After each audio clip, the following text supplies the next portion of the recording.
we're going to put the myth to bed whether or not an HE machine wastes water or uses less water than a traditional top-load Whirlpool washer. Yeah, I gotta clean the blue stuff. Don't worry about that. I'm not even washing anything right now. What we're going to do is this. I have the garden hose from outside with a water meter on it. I'll show that to you in a minute. And I'm going to turn the machine on to fill for cold. I'm going to unplug my transformer here, so that way the electric valves will not get any water. Yes, when I turn it on, there will be a few droplets. We're not looking for an exact science here. We're looking to be, you know, within a gallon ballpark. So pretty much, we're just going to set this. It really doesn't matter. We'll just set it. It's on cold, large. Just put this to a regular wash.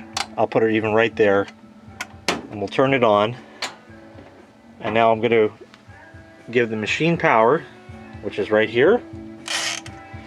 Do that. You can hear the solenoid buzzing, but there's no water. Now what's going to happen is, as soon as I fill this up, as soon as it has enough water, I'll let go of the hose, it'll stop filling, and then we'll have an accurate measurement. Once the machine starts agitating, then we'll know. So I'm going to prime this first in the sink, get it turned on.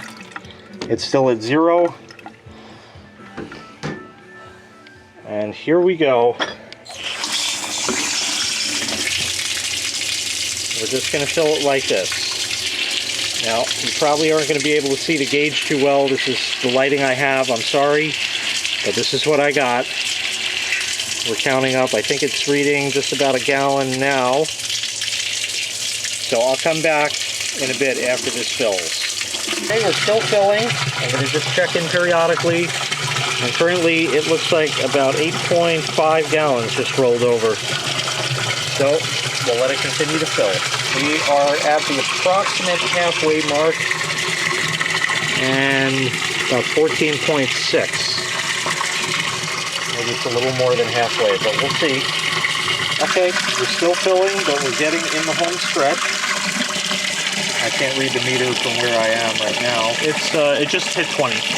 Just hit 20. So I'm going to take off the little thing here that I just had, you know, holding the hose. And I'm going to keep going, and as soon as it starts agitating, I'm going to let go, and then we'll do some calculations.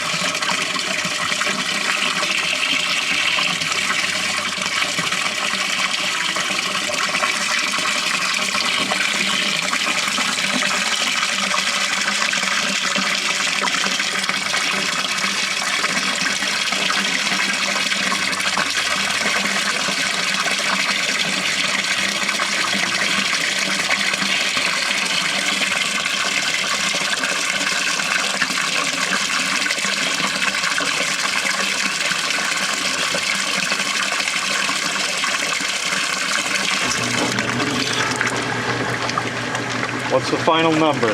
Final number is 23.2. Okay, so we ended up with 23.2 for the wash. The rinse is going to fill in exactly the same fashion, which would be another 23.2, which would give us 46.4 gallons that this uses for a wash, plus the spray rinse. Okay, so we had 23.2 gallons for the wash fill.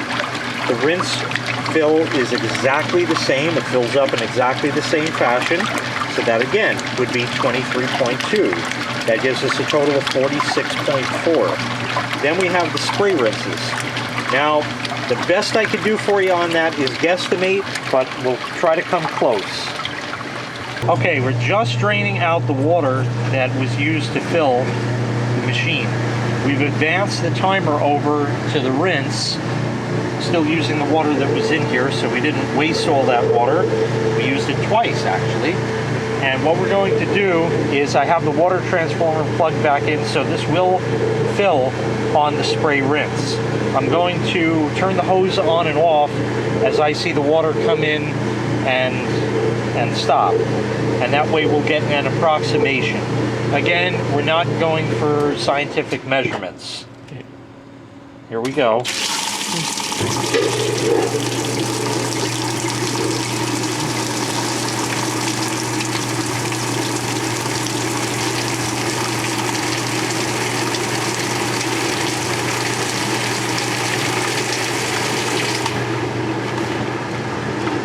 So we're going to try our best here. I know it's off the same water line and the pressure is lower when I do this, but this is about the best approximation I'm going to be able to give you here. Again, we're not going for anything scientific. We're just trying to get a good general idea of what we're looking at.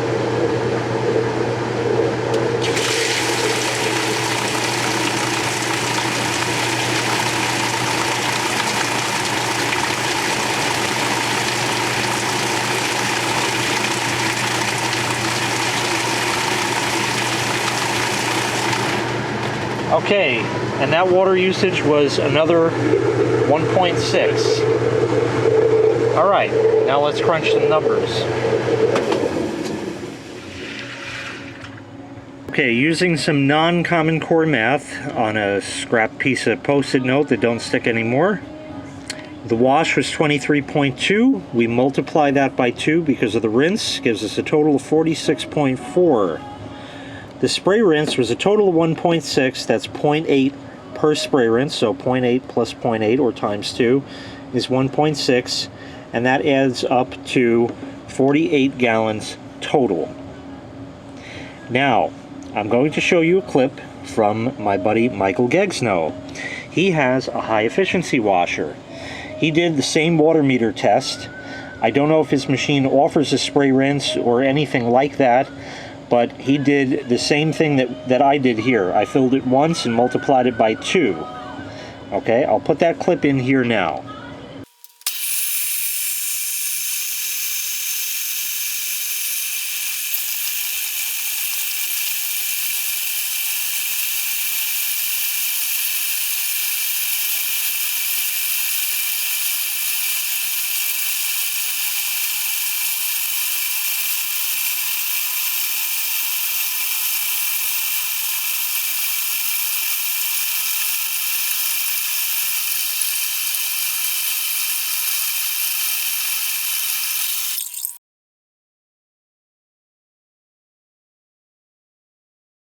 Okay, so as you can see, his machine used 27.5 gallons. Multiply that by 2, which equals 55 gallons. My machine was 48 gallons. Looks like we have a 7-gallon disparity here in favor of the old school top-load washer. Now, stop, don't comment yet. People are going to say, well, his machine is larger, or your machine is smaller. Well, the bottom line is we both did a test on full load. Just because his machine is maybe 4.2 cubic feet, and mine might be 3.8, I don't know what it is without looking. If you have a 5-gallon bucket, you don't have to fill it all the way to the tippy top. You can fill it to, the middle, and that's 2.5 gallons. Let's also not forget that because his machine was set on the deep fill mode, and that if it has to refill and drain and refill and drain to balance the load, then that uses even more water on top of that. So on a full load, washing stuff, there you go, folks. Proof in the pudding.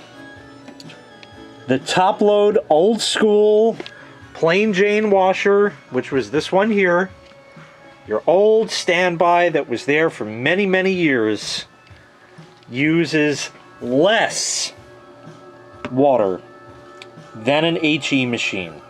Again, these are not scientific measurements here. We just did a rough approximation, but there you go. That's proof right there that HE does nothing but spends all the money in your wallet. They truly are hardly efficient. Thanks so much for watching. Make sure you click like. Make sure you click subscribe. And take care. We'll see you next time. Bye-bye.